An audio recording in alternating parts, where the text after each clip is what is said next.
सबसे पहले earned value management है क्या?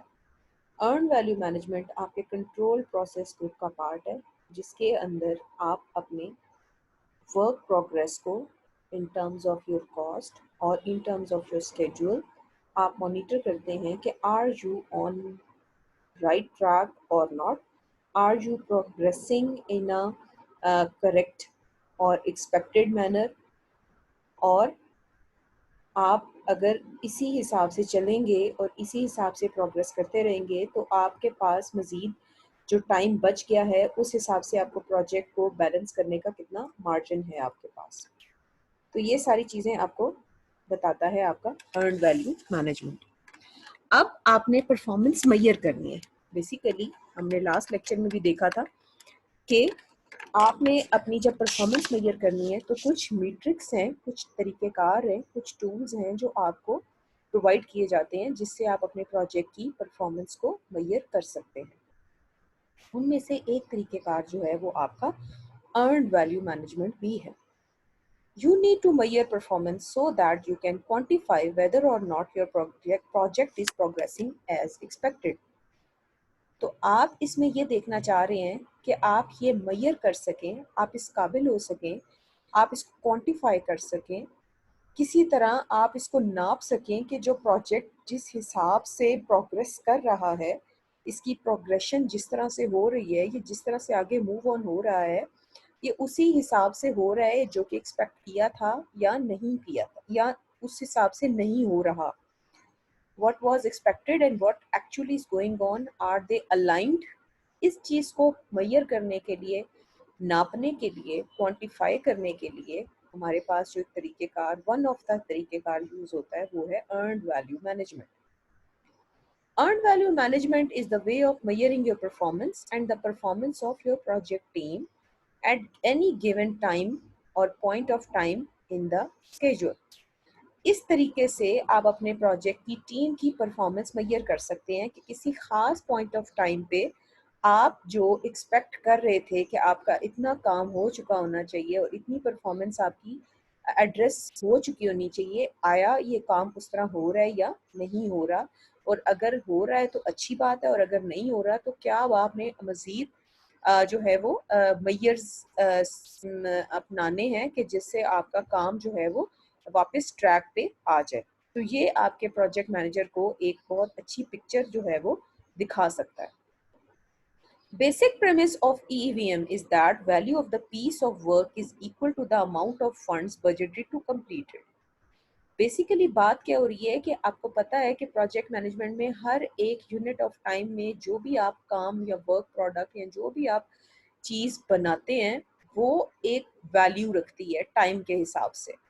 कि आप देखें, आप खुद देखें कि जब आप अपने प्रोजेक्ट के सुपरवाइज़र के पास जब आप मीटिंग के लिए जाते हैं तो वो आपका वर्क प्रोडक्ट देखना चाहते हैं।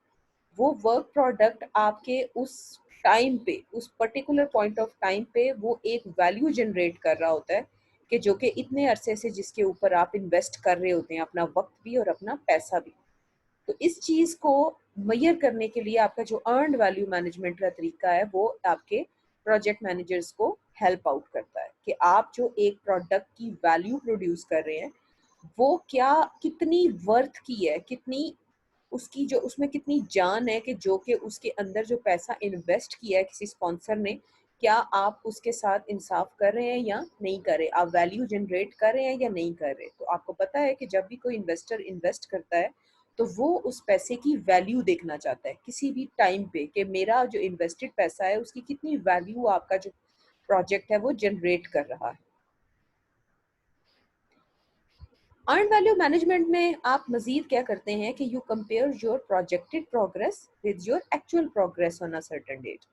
आप किसी खास पॉइंट ऑफ टाइम पे जब अपना अर्न वैल्यू मैनेजमेंट के तरीक़ेकार को इस्तेमाल करते हुए अपने प्रोजेक्ट की परफॉर्मेंस को मेजर कर रहे होते हैं तो बेसिकली आप किस चीज़ को कंपेयर कर रहे होते हैं? आप कंपेयर कर रहे होते हैं दो चीज़ों को।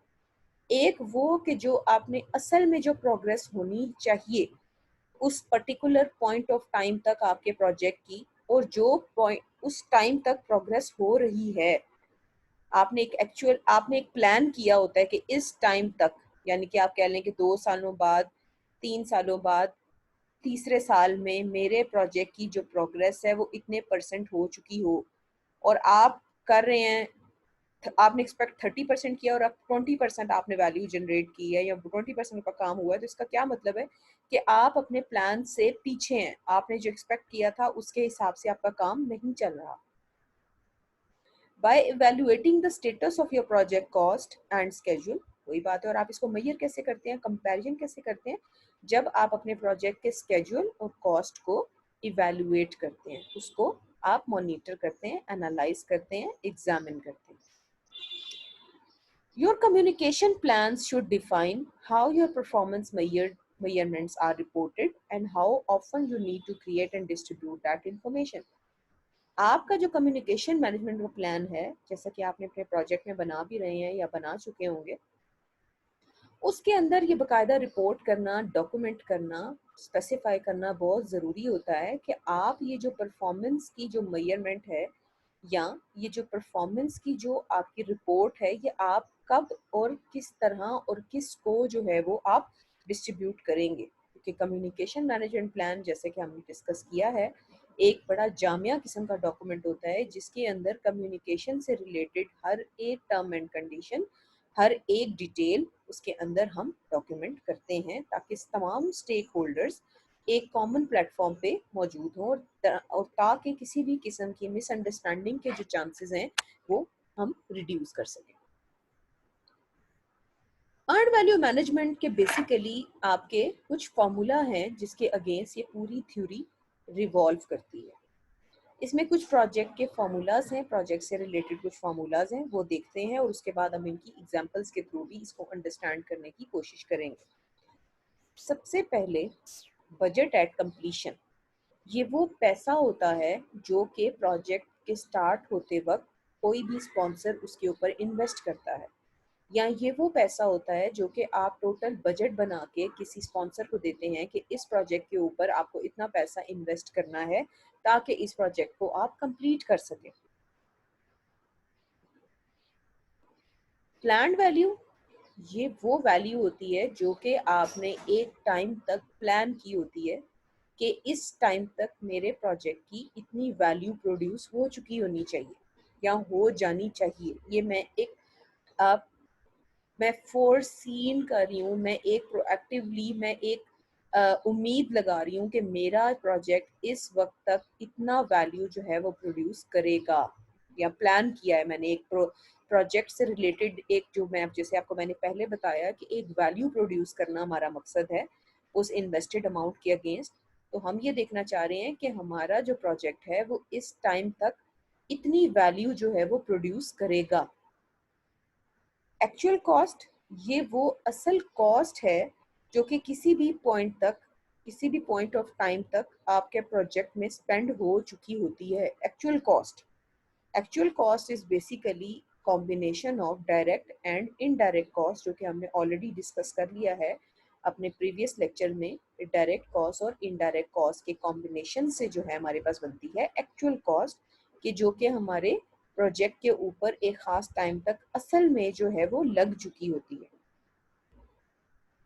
अर्नड वैल्यू, ये एक ऐसी वैल्यू ऑफ वर्क है कि जिसमें आप अपने स्केड्यूल में ये देखते हैं कि आपने जो प्लान किया था ये एग्जैक्टली रिलेट करती है आपकी प्लान्ड वैल्यू के साथ। प्लान्ड वैल्यू पीवी के साथ रिलेट करता है अर्नड वैल्यू। इसका रिलेशन उसके साथ है कि उसमें क्या था कि आपने प्लान किया था कि एक खास टाइम तक आपका जो प्रोजेक्ट है वो इतनी वैल्यू प्रोड्यूस करेगा, ये आपने प्लान किया था। And earned value is actually that value जो कि असल में उस पॉइंट तक आपके प्रोजेक्ट ने प्रोड्यूस किया है। If there is a huge variance between planned value and earned value, then you are not on the right track. तो वेरिएंस के बारे में भी हम ऑलरेडी अंडरस्टैंड कर चुके हैं कि variance is basically the difference कि what was expected and what is actually going on. So you can say planned value is all about expectations and earned value is actual the reality. यहाँ पे उसके formulas का जिक्र हुआ है कुछ, और ये फार्मूला वाली शीट मैं एग्जांपल के साथ आपके साथ शेयर ऑलरेडी कर चुकी हूँ। तो इन फॉर्मूलाज को हम देख लेते हैं कि planned value is actually the multiplication of budgeted at completion and percentage planned percentage complete। जो आपने कहा था कि मैं इतने परसेंट प्लान मेरा है कि मैं काम कंप्लीट करूंगा, और बजट एट कंप्लीशन जैसे मैंने आपको पहले ही बताया कि ये वो वाली कॉस्ट है जो कि किसी भी प्रोजेक्ट को कंप्लीट करने के लिए आपने इन्वेस्ट की होती है या करनी होती है या स्पॉन्सर ने इन्वेस्ट की होती है। डायरेक्ट कॉस्ट और इनडायरेक्ट कॉस्ट के कॉम्बिनेशन से आपका जैसे बात हुई एक्चुअल कॉस्ट बनती है। और अर्नड वैल्यू मैंने आपको जैसे ही पहले ही बताया कि इट्स द ऑपोजिट और it's relevant to your planned value, कि आपने असल में कितना परसेंट काम कंप्लीट किया है। जैसे आप देख भी सकते हैं कि प्लान्ड वैल्यू और अर्नड वैल्यू में क्या फ़र्क आ रहा है कि प्लान्ड परसेंटेज कंप्लीट मल्टीप्लाई हो रहा है बजट एट कंप्लीशन से प्लान वैल्यू में, जबकि अर्न वैल्यू में क्या है एक्चुअल परसेंटेज कंप्लीट जो मल्टीप्लाई हो रहा है आपके बजट एट कंप्लीशन से। और बजट एट कंप्लीशन में फिर रिपीट कर रही हूँ, ये वो टोटल कॉस्ट है जो कि आपके प्रोजेक्ट में अंदर प्लान की गई है कि जो कि इन्वेस्ट करनी है, या total investment you can say. Example देखते हैं प्लान वैल्यू की, कि फिर वही बात कि आपने प्लान क्या किया है कि एक खास पर्टिकुलर पॉइंट ऑफ टाइम तक आपका प्रोजेक्ट कितना जो है वो वैल्यू जनरेट कर रहा होगा। How much did you plan to have completed at this point in time, ये आपने प्लान किया था कि इस टाइम तक कितना काम जो है वो मेरा हो चुका होना चाहिए, या उस जो काम है उसकी कितनी वैल्यू है इस वक्त उन पैसों के अगेंस्ट जो कि इन्वेस्ट की गई। That is budget at completion. Your percentages may vary, but for an example, we say that you planned on having 25% of report completed by June 29, but you have actually completed 20%। ये जो है actually completed 20%, इसको थोड़ी देर के लिए आप overlook करें क्योंकि ये अगली एग्जाम्पल के साथ इसका कनेक्शन है। यहाँ पे हम प्लान वैल्यू को समझना चाह रहे हैं कि जो टोटल इन्वेस्टमेंट थी इस प्रोजेक्ट की, यानी कि बजट एट कंप्लीशन की जो बात हो रही है वो है $120, $120,000, कि आपने जो इन्वेस्ट किया अमाउंट वो है $120,000। और हो क्या रहा है कि यहाँ पे जो आपने एक एस्टिमेट किया था, आपने प्लान किया था कि आप जो है वो 29 जून तक आपका जो 25% है वो काम कंप्लीट हो चुका होना चाहिए, या 25% आपका कोड जो है वो कंप्लीट हो चुका होना चाहिए। ये आपने प्लान किया हुआ है, प्लान वैल्यू की हुई है, और सॉरी प्लान परसेंटेज कंप्लीट किया हुआ है कि मेरे काम का इतना 25% हिस्सा जो है वो कंप्लीट हो चुका होना चाहिए। अब हमने वैल्यू निकालनी है कि इतनी इन्वेस्टमेंट के अगेंस्ट अगर इतने परसेंट काम हम एंटिसिपेट कर रहे हैं कि हो चुका होना चाहिए, तो हम वैल्यू कितनी उसकी प्लान कर रहे हैं कि उसकी कितनी वैल्यू जो है वो प्रोड्यूस हो रही होगी। तो हमने फॉर्मूला के मुताबिक क्या किया कि बजट एट कंप्लीशन को मल्टीप्लाई किया है परसेंटेज एट कंप्लीशन के साथ, that is 25%, and budget at completion हमारी कितनी है $120,000। तो इस हिसाब से हमारा जो प्लान वैल्यू है, मतलब जो हम एंटिसिपेट कर रहे हैं कि हमारे इतने इन्वेस्टमेंट के अगेंस्ट क्या वैल्यू उस वक्त प्रोड्यूस हो जानी चाहिए, वो हमारी क्या है $30,000।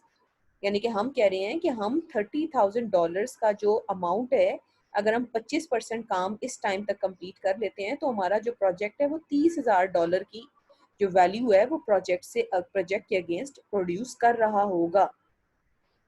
ठीक है, मगर अगर पिक्चर ऐसी हो गई जैसे हमने पीछे बात की कि हमारा जो असल में हुआ क्या कि बजाय 25% के पार्ट जो दूसरा है, हमने असल में 20% काम कंप्लीट किया उस टाइम तक।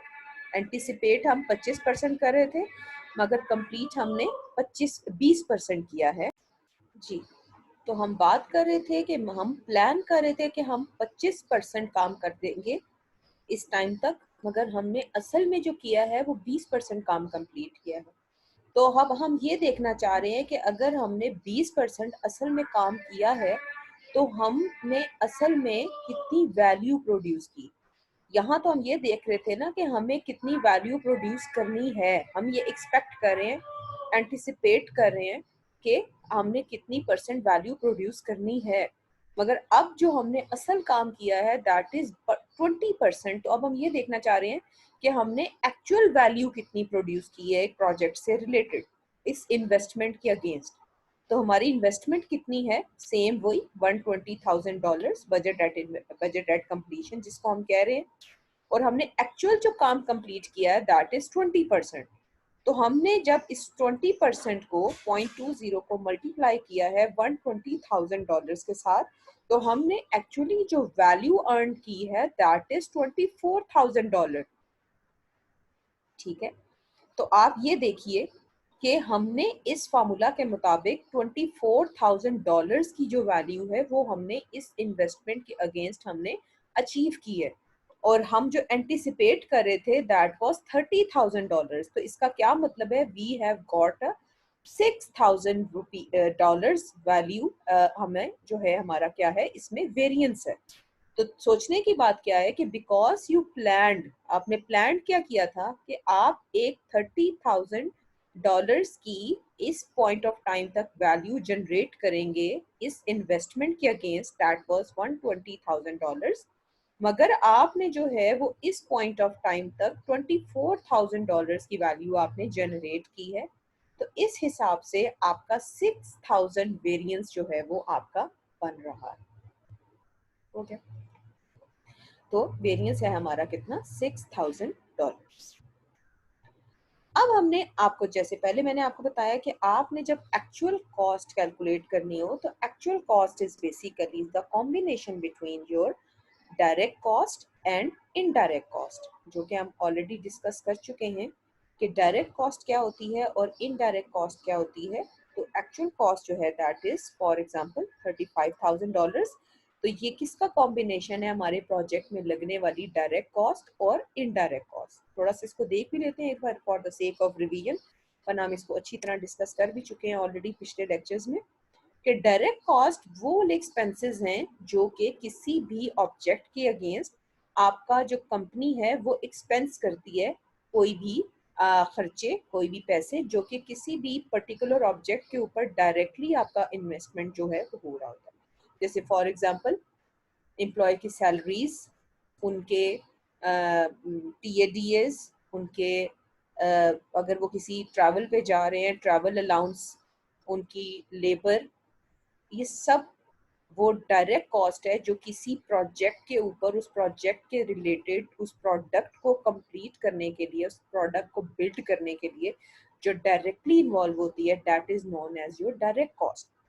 On the other hand, your indirect cost is actually that cost जो कि प्रोजेक्ट के ऊपर, ओवरऑल प्रोजेक्ट के ऊपर किसी ना किसी तरह डायरेक्टली प्रोडक्ट के रिलेटेड तो नहीं होती, मगर ये प्रोजेक्ट के ऊपर इन्वॉल्व होती है। यानी कि जैसे फॉर एग्जांपल आपके सपोर्ट स्टाफ की सैलरीज, आपके मोबाइल फोन्स के बिल्स, टेलीफोन कॉल्स, आपकी कोई मेंबरशिप रिन्यूअल्स जो कि आप उस प्रोजेक्ट को कंप्लीट करने के लिए कोई लाइसेंस वगैरह को रिन्यू करवा रहे हैं, ये सब वो कॉस्ट है जो कि इनडायरेक्ट कॉस्ट के अंडर आती है। ये हम ऑलरेडी डिस्कस कर भी चुके हैं कि डायरेक्ट कॉस्ट, इनडायरेक्ट कॉस्ट की जो कैटेगरीज हैं इसके अंदर किस तरह से डिवीजन हुई होती है, मगर अभी लेक्चर के कॉन्टेक्स्ट में अगर हम देखें तो actual cost is basically the sum up of your direct and indirect cost. अब using plan value, actual cost and earned value हमने इस्तेमाल क्यों करनी है, उसकी वजह क्या है कि यू नो वेदर और नॉट यू आर अहेड और behind of the plan schedule. आप ये देखना चाह रहे हैं, जैसे कि हमने लेक्चर के स्टार्ट से ही अपना एक कनेक्शन बिल्ड किया है कि हम ये देखना चाह रहे हैं कि are we on a right track or not. Basically we want to measure the performance of your project. Basically we are answerable to our project investors कि what we are doing in the project and where we are actually standing in the project and where we actually plan to stand in the project। आप हर चीज के जवाब दे हैं अपने investors को, अपने stake holders को, अपने अथॉरिटीज को। Being a project manager you know whether your costs are more or less, ठीक है। You can plan for what changes you need to make for the rest of the project that we have already discussed so far. Report your progress to your sponsor and stakeholders. These kind of parameters, these kind of metrics help you in reporting your progress of your project to your concerned authorities, your sponsors and your stakeholders. Now it's a time to understand some indexes, performance indexes. These are also known as indicators. If I would if I would narrate it, I would narrate it like an indicator. Indicator means an index indicates, one who indicates. It can be taken as an indicator. Like आपकी गाड़ी में indicator होता है, आप right देते हैं, इसका क्या मतलब है, इंडिकेट कर रहा है कि आपने राइट टर्न करना है। अगर आप लेफ्ट का इंडिकेटर देते हैं तो इसका क्या मतलब है कि आपने लेफ्ट की तरफ आप लेफ्ट की तरफ जाना चाह रहे हैं। तो इसी तरह जो आपके परफॉर्मेंस इंडिकेटर्स हैं, ये इंडिकेट कर रहे होते हैं कि आप किस हिसाब से ग्रो कर रहे हैं, आपका रेट ऑफ ग्रोथ या rate of performance. It means it indicates how efficiently your project is progressing and may be used to predict your future performance indication. Means ये ऐसे इंडिकेटर होते हैं कि जो कि एफिशिएंटली बताते हैं कि प्रोजेक्ट कितना एफिशिएंटली ग्रो कर रहा है, और ये भी इंडिकेट करते हैं या एज अ प्रिडिक्टर काम कर रहे होते हैं कि फ्यूचर में इस हिसाब से चलने वाले प्रोजेक्ट की क्या परफॉर्मेंस इंडिकेशन है। जैसे सबसे पहले एक इंडिकेटर है कॉस्ट परफॉर्मेंस इंडिकेटर, एंड दूसरा जो है वो स्केड्यूल परफॉर्मेंस इंडिकेटर या कॉस्ट परफॉर्मेंस इंडेक्स और schedule performance index. Cost performance index आपको इस चीज को इंडिकेट करेगा या इस चीज को प्रिडिक्ट करने में आपको हेल्प आउट करेगा कि आपका इस रेट से अगर आपका काम आगे मूव कर रहा है तो आपकी जो कॉस्ट है वो आगे फर्दर कितनी ज्यादा इन्वेस्ट होगी, कितनी ज्यादा लगेगी। और स्केड्यूल परफॉर्मेंस इंडिकेटर आपको कितना बताता है, इसका ऑपोजिट, कि अब आपको मजीद कितना टाइम लगेगा अगर आप इस रेट से मूव कर रहे हैं, इस रेट से आपका काम जो है वो कंप्लीशन की तरफ जा रहा है। और इसके फार्मूला भी आप देख सकते हैं कि cost performance is equal to earned value divided by actual cost. And ये हमने दोनों पढ़ लिए हैं कि earned value is actual, basically कि असल में आपका काम कितना कंप्लीट हुआ है, कितना वैल्यू क्रिएट की है आपने प्रोजेक्ट से रिलेटेड। ठीक है, तो हम बात कर रहे थे कॉस्ट परफॉर्मेंस इंडिकेटर्स और स्केड्यूल परफॉर्मेंस इंडिकेटर्स। तो जैसे फॉर एग्जांपल यहाँ पे अगर अर्नड वैल्यू 30,000 है और एक्चुअल कॉस्ट जो हमारी डायरेक्ट और इनडायरेक्ट कॉस्ट के सम अप से जो बनी है दैट इज $35,000, तो हमारा जो कॉस्ट परफॉर्मेंस इंडिकेटर है वो निकला है 0.86। That is a good indicator, you are progressing with a good rate, with a good you can say with a good indication, with a good progress. And schedule performance indicator is same, earned value divided by planned value. Then it means 0.67. It is also not a good rate, it is also not a bad rate, but 0.86 was a good as in terms of your cost performance. Now let's move forward. One is estimate at completion. ये आपको क्या बताता है कि what do you expect the total value of the project will be when all the work activities of the project are completed, कि आपके project की total value क्या प्रोड्यूस होगी जब आप पूरा प्रोजेक्ट कंप्लीट कर चुके होंगे। ठीक है, टोटल वैल्यू, जो अर्नड वैल्यू थी वो तो आपने एक टाइम तक आपने एक्चुअल जो काम कंप्लीट किया उसके हिसाब से आप देख रहे थे ना। ये जो एस्टिमेट एट कंप्लीशन है ये आप एक्सपेक्ट कर रहे हैं या आप एंटिसिपेट कर रहे हैं कि जब आपका प्रोजेक्ट कंप्लीट हो जाएगा तो आप उस कंप्लीशन के वक्त आपके प्रोजेक्ट की जो टोटल वर्थ है या टोटल वैल्यू जो आप एक्सपेक्ट कर रहे हैं वो क्या हो। EAC is amount of work you estimate it will take to complete the scheduled activities. You use the EAC to forecast the total value considering how efficiently you are completing your project activities. ये आप एक किस्म का forecast कर रहे होते हैं कि अगर इसी रेट से आप काम करते रहे तो कितनी वैल्यू आप एक टाइम तक जब आप इसको कंप्लीट करेंगे तो कितनी प्रोड्यूस कर चुके होंगे। ये आपकी जो वैल्यू है ये आपके इंडिकेटर्स की बेस पे है। जैसे आपने पहले भी मैंने आपको बात बताई थी कि ये आपके जो इंडिकेटर्स हैं या जो इंडेक्सेस हैं ये एज अ प्रिडिक्टर भी काम कर रहे होते हैं। तो आप ये प्रिडिक्ट करना चाह रहे हैं कि आप अगर इस परफॉर्मेंस के हिसाब से, आप इस इंडेक्स के हिसाब से अगर आप मूव करते रहे, तो जब आप कंप्लीट करेंगे प्रोजेक्ट तो आप क्या फोरसीन कर रहे हैं, आप क्या प्रिडिक्ट कर रहे हैं, आप क्या एंटिसिपेट कर रहे हैं कि आपके प्रोजेक्ट की जो ओवरऑल वर्थ है वो कितनी कंप्लीशन के वक्त कितनी वर्थ प्रोड्यूस होगी, कितनी वैल्यू प्रोड्यूस होगी, आप एक्सपेक्ट कर रहे हैं। तो इसके लिए आपने जो आपका बजट एट कंप्लीशन की जो वैल्यू थी, जो आपने आपका बजट एट कंप्लीशन था, उसको आपने अपने कॉस्ट परफॉर्मेंस इंडिकेटर के साथ आपने डिवाइड किया, जिसके थ्रू आपको जो EAC मिला है वो क्या है, 1,16,279 रुपीज। इसका क्या मतलब है कि आपने जो इन्वेस्ट किया है वो है 1 लाख रुपीज, और आपका जो कॉस्ट परफॉर्मेंस इंडिकेटर आपका बहुत अच्छा था, तो वो था 0.86। क्या आप बहुत अच्छे तरीके से आप अपनी कॉस्ट वाइज प्रोग्रेस कर रहे थे, तो आपने एक अच्छी वर्थ प्रोड्यूस आप कर सकते हैं, या आपने एंटिसिपेट किया है कि आपकी एक अच्छी वर्थ जो है वो प्रोड्यूस हो सकती है। तो your CPI tells you how much you are getting from every dollar you spend. कि CPI कॉस्ट परफॉर्मेंस इंडिकेटर आपको ये बताता है, या ये वाला इंडेक्स आपको ये बताता है कि आप जो भी एक एक पेनी उसके अंदर इन्वेस्ट कर रहे हैं, उसके हिसाब से आपको कितना जो है वो, आप कितना वर्थ उसकी जो है वो प्रोड्यूस करेंगे, या आप प्रोड्यूस कर सकते हैं, या आपका जो वैल्यू प्रोडक्शन जो रेट है वो क्या है। एस्टिमेट टू कंप्लीट क्या है, ये वो रेस्ट ऑफ द अमाउंट है कि जो कि आप ये देखना चाह रहे हैं कि अब हमने इस वक्त तक हम इस जगह पे खड़े हैं, इस पॉइंट पे खड़े हैं, अब क्या है कि हमें जो बाकी काम कंप्लीट करने के लिए आपको जो पैसा चाहिए या एस्टिमेट चाहिए वो कितना मजीद आपको चाहिए। ठीक है, इसको भी हम देख लेते हैं कि जैसे how much you should expect to spend for the rest of the project activities based on the performance so far। कि जैसे आपने कहा ना, मैंने आपको बताया कि हम ये परफॉर्मेंस वगैरह मैयर क्यों कर रहे हैं, हम ये देखना चाह रहे हैं कि अगर हम किसी एक पॉइंट पर अपनी परफॉर्मेंस देख रहे हैं, तो एस्टिमेट टू कंप्लीट में आप ये चेक करना चाह रहे हैं कि अब जो बाकी का काम बच गया है उसमें आपको मजीद जो है वो कितना इन्वेस्ट करना है, या कितना आपको मजीद पैसा या एफर्ट चाहिए।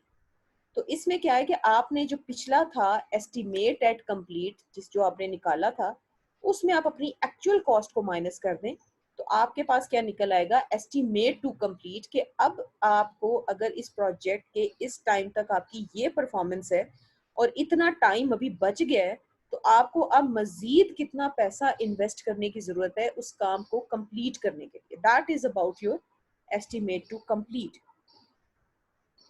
वेरिएंसेस जैसे आपको पहले ही पता है कि वेरिएंस क्या होता है। You use variance analysis to start figuring out if your variance is significant, what the reason for the variance is, and what if anything you should do about it. ठीक है, वेरिएंस हमने देखा। अब variance के जो formulas हैं वो भी कुछ कॉस्ट से रिलेटेड वेरिएंस होते हैं, कुछ स्केड्यूल से रिलेटेड वेरिएंस होते हैं, कुछ वेरिएंस एट कंप्लीशन होते हैं। इनको भी देख लेते हैं कि कॉस्ट वेरिएंस क्या है, कि व्हाट्स द डिफरेंस बिटवीन जो आपने प्लान की थी और जो कि असल में स्पेंड हो रही। कॉस्ट वेरिएंस क्या है, कि जो आपने प्लान किया था कि इतनी कॉस्ट आपने प्लान की, मगर असल में आप जो है वो इतनी स्पेंड कर रहे हैं। तो अर्नड वैल्यू आपने जो थी, आपने जो प्लान की थी कि आपकी इतनी वैल्यू प्रोड्यूस होगी, उसको आपने एक्चुअल कॉस्ट से माइनस किया, तो आपकी आ गई कॉस्ट वेरिएंस। इसी तरह स्केड्यूल वेरिएंस क्या है, कि आपने जो प्लान स्केड्यूल की वैल्यू आपने जो आपने प्लान की थी उसका आपके एक्चुअल के साथ, एक्चुअल वैल्यू के साथ आपका क्या डिफरेंस आ रहा है। तो अगर if it is going in the negative, तो इसका क्या मतलब है कि you are behind schedule. Cost variance में भी इसी तरह है कि अगर आप माइनस में जा रहे हैं तो यू आर ओवर बजटेड। ठीक है, कि आप बजट, आपका जो असल है वो ज्यादा लग रहा है, जो आप वैल्यू आप जो चाह रहे थे कि इतनी प्रोड्यूस करेंगे, उससे आपका बजट ज्यादा लग रहा है। तो इसका क्या मतलब है कि आपकी वैल्यू नेगेटिव में जा रही है। तो इसका क्या मतलब है कि यू आर ओवर आप ओवर बजट है, आपने जो प्रोड्यूस करना है उससे ज्यादा आपकी कॉस्ट लग रही है, तो इसका मतलब है कि आप ओवर बजट है। तो स्केड्यूल वेरिएंस में अगर नेगेटिव वैल्यू आ रही है तो क्या मतलब है कि आप बिहाइंड स्केड्यूल है, कि जो होना चाहिए था वो उससे जो हो रहा है जो वैल्यू जो प्रोड्यूस हो रही है वो बहुत कम है। तो फिर क्या हो गया, इससे आपके नेगेटिविटी क्या बात साबित होती है कि आप जो है वो behind schedule. And variance at completion, variance is completion is a difference between what you budgeted to spend when you documented your original project plan, how much you expect to spend by the time you complete your project. ठीक है, it's a difference between your budget at completion and ये जो आपका estimate at completion, कि आपने क्या budgeted, आपने investment के वक्त क्या सोचा था, एंड आपका अब जो वैल्यू असल में जो आप एंटिसिपेट कर रहे हैं इतनी वैल्यू ये प्रोजेक्ट प्रोड्यूस करेगा। तो इसका क्या मतलब है कि आपके इन्वेस्टेड अमाउंट और जो उससे रिलेटेड आप एंटिसिपेट कर रहे हैं उस प्रोजेक्ट की वर्थ, ओवरऑल वर्थ जो उसने प्रोड्यूस करनी है उसका डिफरेंस। और अगर ये भी नेगेटिव में जा रहा है तो ये भी एक अच्छा इम्पैक्ट नहीं जनरेट कर रहा। क्यों? क्योंकि उसकी क्या वजह है कि आपने जो वैल्यू, जो आपने प्रोजेक्ट की वैल्यू एंटिसिपेट की है वो इन्वेस्टेड बजट से बहुत ज्यादा है, बड़ी है। तो फिर क्या हो गया कि you are going in a negative negative inclination की तरफ आप जा रहे हैं, जो कि एक अच्छा indication sign. Earn value management के ये वो सारे फार्मूलाज हैं जो अभी तक हमने डिस्कस किए हैं, और ये हमने एग्जाम्पल्स के थ्रू भी देखा, कॉन्सेप्ट्स भी देखे इसके। जैसे अब यहाँ पे आप देखें, ये वही फार्मूला है, ऊपर शीट में जो है मैंने समराइज करके एक टेबुलर फॉर्म में आपको रख दिया है ताकि आपको उसकी अंडरस्टैंडिंग में थोड़ी सी आसानी हो। ये फार्मूला आपको याद होने चाहिए। ये फार्मूला फंडामेंटल्स हैं अर्नड वैल्यू मैनेजमेंट के कॉन्सेप्ट से। जैसे यहाँ पे देखें, एक्चुअल कॉस्ट हमने वही देखा था, डायरेक्ट कॉस्ट, इनडायरेक्ट कॉस्ट और कोई भी अदर कॉस्ट जो कि आ रही हो उन सबको मिला के आपकी बनती है एक्चुअल कॉस्ट। प्लान वैल्यू वही बात के जो परसेंटेज कंप्लीट, आपने जो प्लान परसेंटेज कंप्लीट है उसको आपने जो आपकी बजट एट कंप्लीट या इन्वेस्टमेंट है उसके साथ आपने मल्टीप्लाई करना है। एंड अर्न वैल्यू उसका ऑपोजिट है, यहाँ पे प्लान परसेंटेज कंप्लीट मल्टीप्लाई होता है, यहाँ पे एक्चुअल परसेंटेज कंप्लीट मल्टीप्लाई होता है।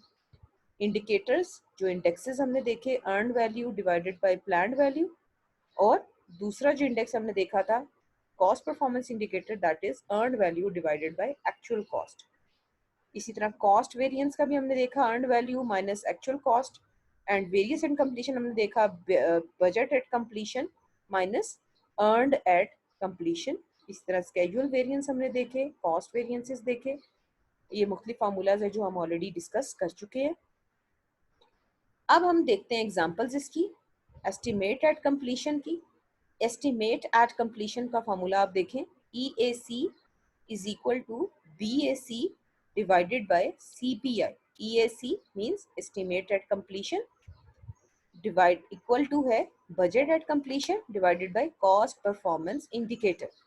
यहाँ पे आप एस्टिमेट एट कंप्लीशन निकालना चाह रहे हैं कि प्रोजेक्ट मैनेजर ये देखना चाह रहा है कि इस इन्वेस्टमेंट के साथ, जब इस प्रोग्रेस के साथ मेरा प्रोजेक्ट जो है वो कंप्लीट होगा तो वो कितनी वैल्यू जनरेट करेगा, ये एंटिसिपेट कर।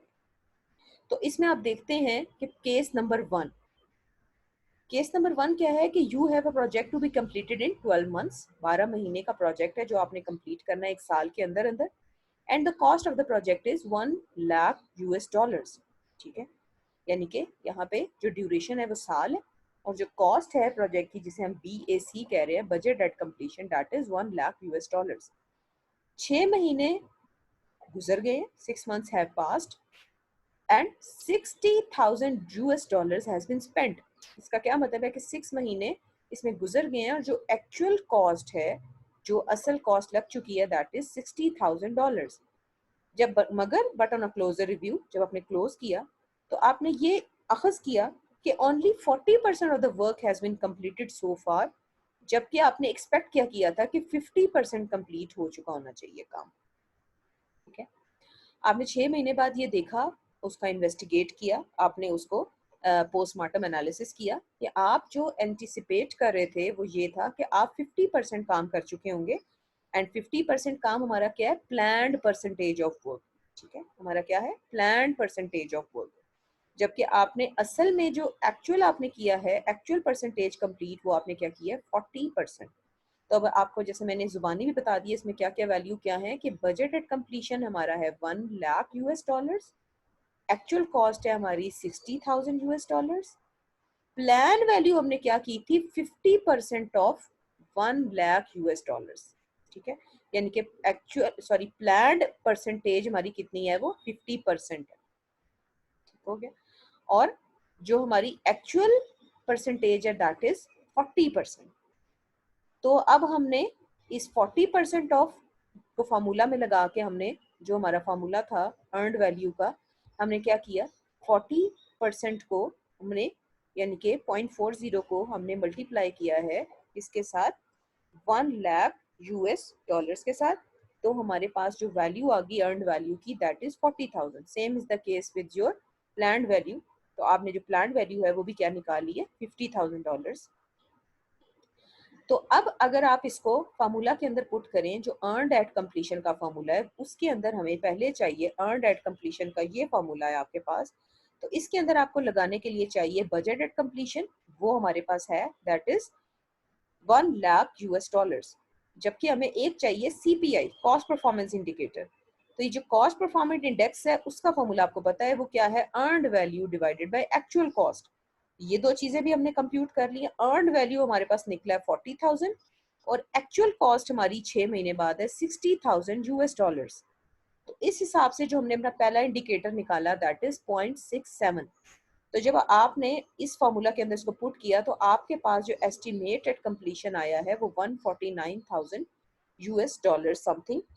तो इसका क्या मतलब है कि if the project continue to progress with this indicator you will have to spend 1,49,000 something US dollar to complete the project। इसका क्या मतलब है कि अगर आप इस परफॉर्मेंस इंडिकेटर के हिसाब से प्रोग्रेस कर रहे हैं तो आप जब इस प्रोजेक्ट को कंप्लीट करेंगे तो इसकी जो वर्थ है वो 149 US डॉलर्स आपको स्पेंड करना होगा।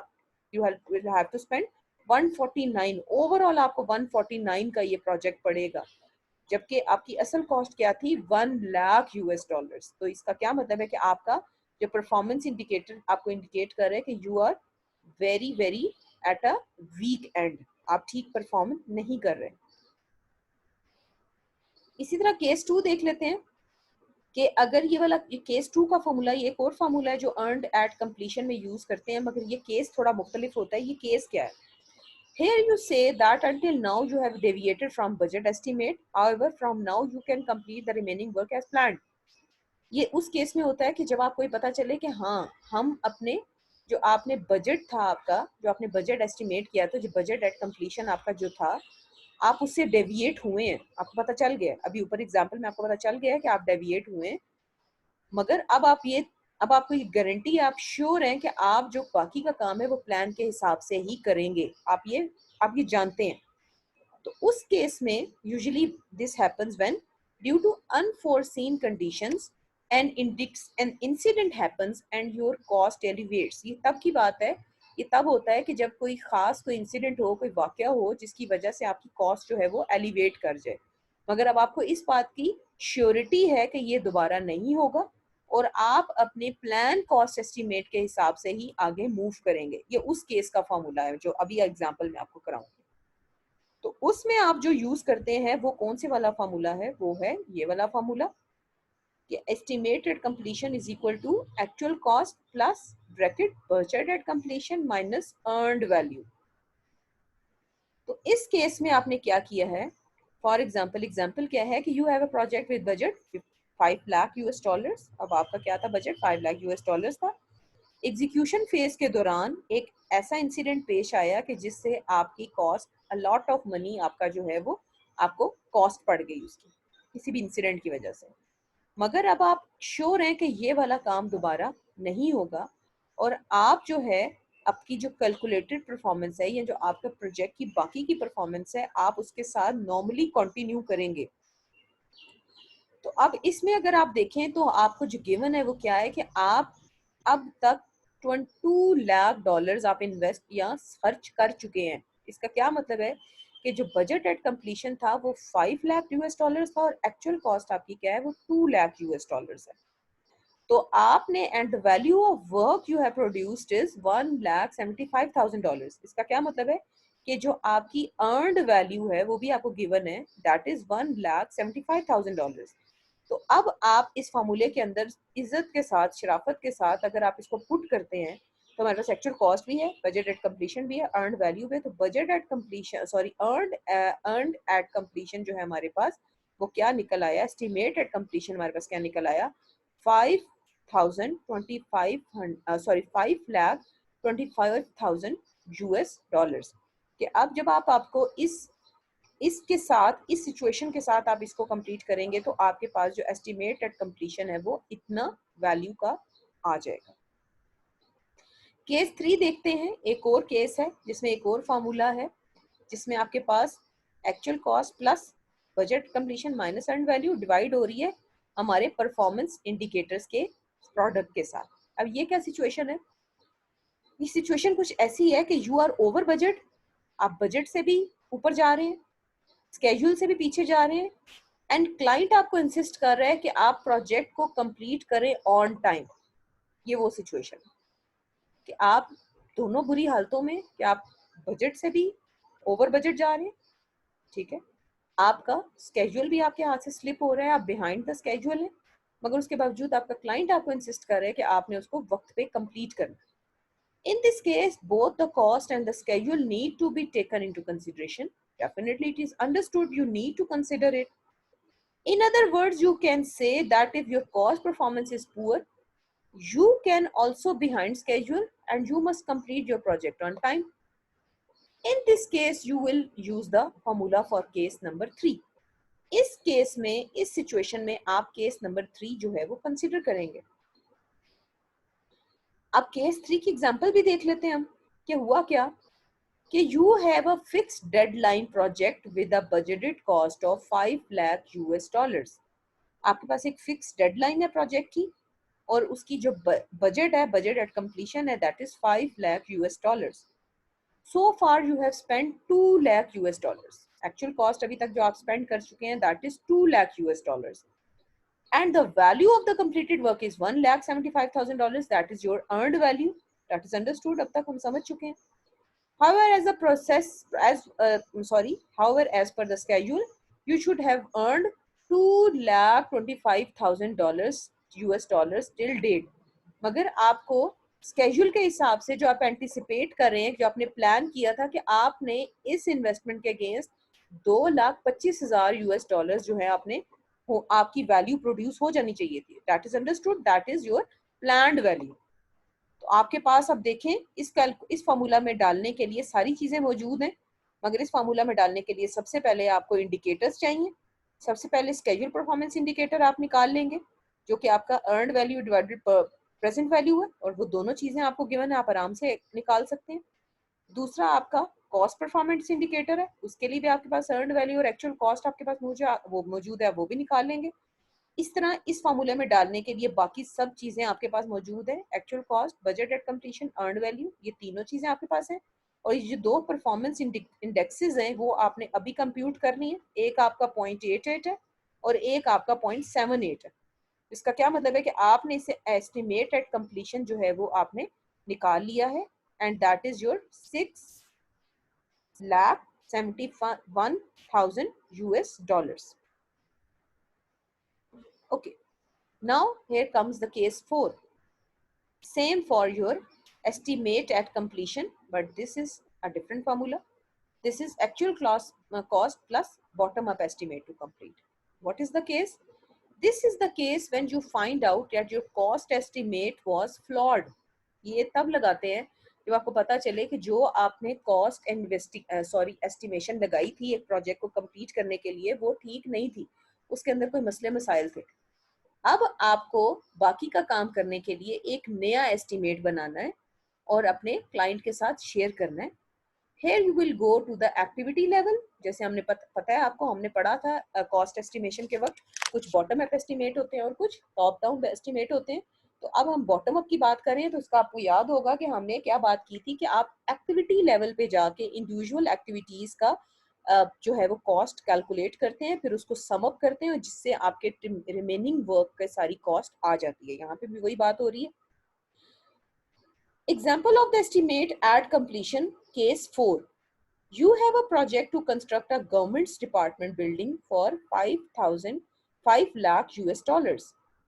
To date, you have spent 2 lakh US dollars, and the value of the completed work is 1,75,000 US dollars. That is understood कि आपका जो budget at completion यहाँ पे narrated है, that is 5 lakh US dollars, and आप जो आप अभी तक actual cost जो लगा चुके हैं वो 2 lakh है US dollars, और जो वैल्यू आपने कंप्लीटेड वर्क है that is your actually earned value. आपने जो अर्न की है वैल्यू उस इन्वेस्टमेंट के against that is 1,75,000 US dollars.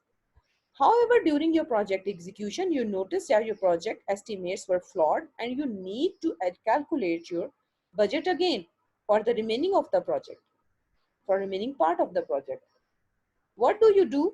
You sit down with your project team members and re-estimate the cost of the remaining work. Your new estimate says, what your new estimate says, it will take 4 lakh US dollars to complete the remaining part of the project. अब क्या हो रहा है कि जब आपने bottom up estimate लगाया, आपने अपनी टीम के साथ आप बैठे और आपने इंडिविजुअल वर्क प्रोडक्ट्स को काउंट किया, तो आपको पता चला कि आपका 4 लाख US डॉलर्स का जो है मजीद काम आपको करना है। तो क्या हुआ, बॉटम अप एस्टिमेट से आपने निकाल लिया है 4 लाख US डॉलर्स, जो इंडिविजुअल एक्टिविटीज को मिला के सम अप करके आपने एक एस्टिमेट तैयार किया है, और एक्चुअल कॉस्ट आपकी क्या लगी है 2 लाख US डॉलर्स। तो आपको अंडरस्टूड सी बात है, सिंपल फॉर्मूला, कि आपने अब जो एस्टिमेट एट कंप्लीशन है that is your 6 lakh US dollars. यहाँ तक तो बात जो हम कर रहे थे that was about estimate at completion की, ठीक है। एस्टिमेट एट कंप्लीशन जो आप कहते हैं कि जब ये प्रोजेक्ट कंप्लीट होगा तो इतनी इन्वेस्टमेंट के अगेंस्ट आपके ओवरऑल प्रोजेक्ट की जो वैल्यू जनरेट होनी चाहिए, जो वैल्यू हो रही होगी, या उसके ऊपर जितना खर्चा आ रहा होगा या जितना कंप्लीट हो रहा होगा वो कितना हो। अब एस्टिमेट टू कंप्लीट, जैसे मैंने आपको पहले ही बताया कि आप एक पॉइंट पे खड़े होते हैं और आप ये एंटिसिपेट करते हैं अब जो बाकी का काम बच गया है उसके ऊपर आपको कितना जो है वो एस्टिमेट टू कंप्लीट, यानी कि अब इसको एस्टिमेट टू कंप्लीट का क्या मतलब है कि अब इस वक्त इस काम को कंप्लीट करने के लिए आपको कितना एस्टिमेट आप कर रहे हैं, ठीक है। तो इसकी पहली एग्जांपल देखते हैं कि you are constructing your home with a target budget of 1 lakh US dollars, कि आप अपने घर को कंस्ट्रक्शन कर रहे थे, कर रहे हैं, और आपका जो बजट है that is 1 lakh US dollars.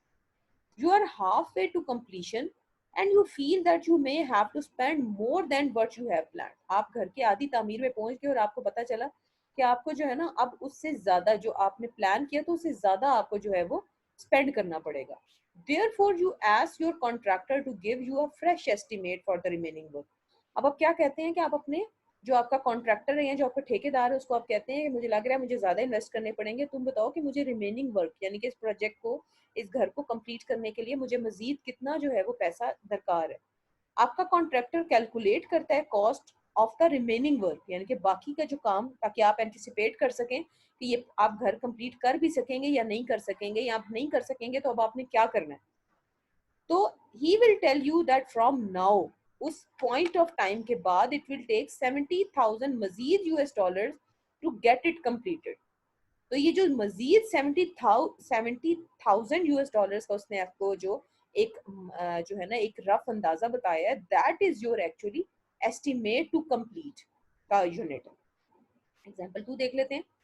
You're working with a project with 30% completed, एक प्रोजेक्ट जिसके ऊपर आप काम कर रहे हैं जो 30% कंप्लीट हो गया है, और अभी 70% अभी रहता है जो कि अभी कंप्लीट नहीं हुआ। In this case, the estimate to complete is the expected amount of money to complete this 70% amount of work. तो इसका क्या मतलब है कि जो यहाँ पे estimate to complete वो वाली amount of money है जो कि आपको 70% जो रह गया है उसको कंप्लीट करने में आपको जो इन्वेस्ट करना पड़ेगा।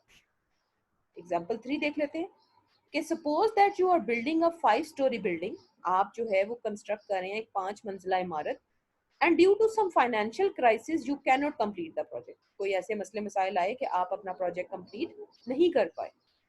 Therefore, you decide to cut your building to 3 stories from 5 stories to save money. अब आप डिसाइड करते हैं कि बजाय 5 मंजिला मैं 3 मंजिला घर बना लेता हूँ, 2 स्टोरीज में स्किप कर देता हूँ for the sake of managing your expenses. In this case the estimate to complete will help you calculate your saving. अब आपको ये जो एस्टिमेट टू कंप्लीट है ये आपको हेल्प आउट करेगा कि आप कितना सेव कर सकते हैं. So the estimate to complete is a forecasting tool in project management that tells you the expected amount of money that will be spent to complete the remaining part of the project.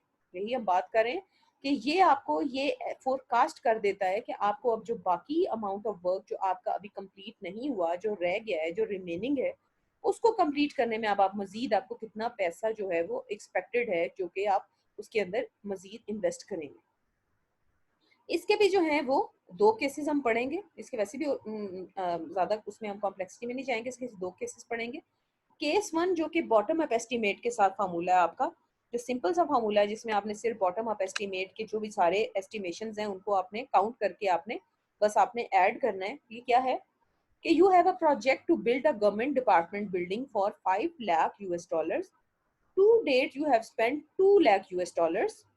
However, during your project execution, you notice that your cost estimation was flawed and you need to recalculate your budget for the remaining of the project. You sit down with your team members and re-estimate the cost of the remaining work. Your new estimation says that it will take 1,25,000 US dollars for construction. अब जो नए estimates आए हैं, bottom up estimates जो आए हैं, वो क्या कह रहे हैं कि 1,25,000 US डॉलर्स जो है वो कंस्ट्रक्शन के लिए खर्च होंगे. $75,000 जो है वो आपके प्लम्बिंग पे खर्च होंगे. 1,50,000 जो है वो पेंटिंग पे खर्च होंगे और 50,000 जो है वो बाकी मिसलेनियस एक्सपेंडिचर्स. तो अब आपने जब एस्टिमेट टू कंप्लीट आपने निकालना है तो वो क्या है कि गिवन है आपके पास, let's suppose budgeted completion 5 lakh US dollars और एक्चुअल कॉस्ट आपकी क्या है 2 लाख यूएस डॉलर्स. और जो आपने अब नए जो एस्टिमेट्स निकाले हैं वो कौन कौन से हैं, वो 1 ये वाला, 75,000 वाला, 1,50,000 वाला, 50,000 वाला. अब आप क्या करेंगे, since you are bottom up estimate वाला तरीका यूज करें तो आप क्या करेंगे, you will calculate the cost of each work project, work activity, and then you will add them to get the final figure. So estimate to complete is the simple estimation of your cost of construction, plumbing, painting and other expenditure. तो इस formula के मुताबिक जो आपने budget at completion estimate to completion जो निकाला है that is 4 lakh US dollars इस तरीके के मुताबिक. और जो केस 2 है आपका, जो हम एस्टिमेट टू कंप्लीट का फॉर्मूला देख रहे हैं कि estimate at completion minus actual cost. अब डेफिनेटली आपको इसके लिए ये 2 यूनिट्स चाहिए. In this case, calculating the estimate to complete is very straightforward. However, first you will calculate the estimate at completion. Definitely आपको पहले इसको calculate करना है. And then you will subtract the actual cost from it. अब उसमें से फिर आप actual cost निकाल देंगे तो आपके पास क्या आ जाएगा, estimate to completion, जो कि फॉर्मूला के मुताबिक ये रहा. आप इसकी एग्जांपल देख लेते हैं. You have a project to be completed in 12 months. आपके पास प्रोजेक्ट है जो आपने 12 महीनों यानी कि 1 साल में कंप्लीट करना है. And the total cost of the project is 1 lakh US dollars. That is your budget at completion. Understood है. 6 मंथ्स आप ये जो है वो गुजर गए हैं. 60,000 US dollars has been spent. यानी कि 6 महीने आपने गुजार दिए और आपने 60,000 यूएस डॉलर्स जो आप लगा चुके हैं. That is your actual cost. On a closer review वही बात है कि आपको पता चला कि 40% आपका काम जो है वो कंप्लीट हुआ है जबकि आप एंटिसिपेट जो है वो कुछ और कर रहे थे. अब आप ये निकालना चाह रहे हैं कि एस्टिमेट टू कंप्लीट कि अब इस 6 महीनों के बाद आपको मजीद कितना पैसा इन्वेस्ट करना है इस प्रोजेक्ट को कंप्लीट करने के लिए. तो आपको इसके लिए सबसे पहले इस फार्मूला के लिए आपको जो है estimate at completion, estimate at completion चाहिए. तो उसके लिए आपको बजट एट कंप्लीशन को डिवाइडेड बाय किससे करना है, कॉस्ट परफॉर्मेंस इंडेक्स से. तो ये आपके पास आ गया cost performance index. Cost performance index के अगेंस्ट आपने एस्टिमेट एट कंप्लीशन निकाला, दैट इज 149,000 यूएस डॉलर्स. और इसको आपने एस्टिमेट एट कंप्लीशन को जो है माइनस करना है एक्चुअल कॉस्ट से. तो हमारे पास आ गया 89,000 यूएस डॉलर्स. तो ये जो आप बात क्या कर रहे हैं कि अब इस प्रोजेक्ट को कंप्लीट करने के लिए आपको मजीद 89,000 यूएस डॉलर्स जो है वो आपको इन्वेस्ट करने की जरूरत है. तो that was all about your earned value management.